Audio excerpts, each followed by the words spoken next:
औज़ुबिल्लाहिमिनश्शैतानिर्रजीम बिस्मिल्लाहिर्रहमानिर्रहीम। अस्सलाम वालेकुम सब दोस्तों को। तो आज एक और गाड़ी आई है और ये गाड़ी 7D गाड़ी है, लेकिन इसका जो नंबर है वो NAF इसका नंबर है 354 है।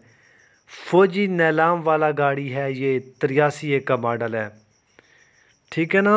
फौजी नीलाम वाला गाड़ी है और फौजी नीलाम वाला गाड़ी भी अच्छा गाड़ी है।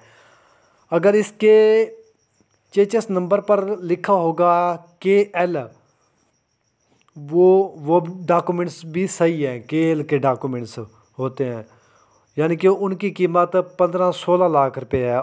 और अगर WB लिखा होगा तो 12-13 लाख के पेपर्स हैं वो।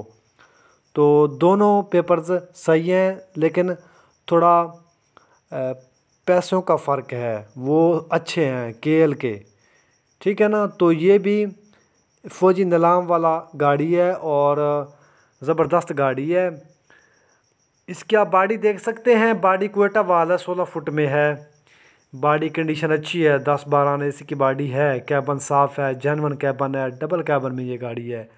अंदर से भी जेनवन, बाहर से भी जेन्युइन कैबन है। 6 सिलेंडर इसका इंजन है, स्टैंडर्ड की आवाज़ है, फ्रेश इंजन है, फ्रेम डबल पीस में है, टायरों कंडीशन भी अच्छी है। तो गाड़ी तो बहुत ही अच्छी गाड़ी है, मार्केट वाली गाड़ी है ये। तो ये भी गाड़ी यानी कि फॉर सेल है। तो अगर आप लेना चाहते हैं तो ये गाड़ी भी आपको मिल सकती है, लेकिन इसकी लोकेशन क्वेटा में है, ठीक है ना। तो मैंने इसकी आपको डिटेल दे दी है।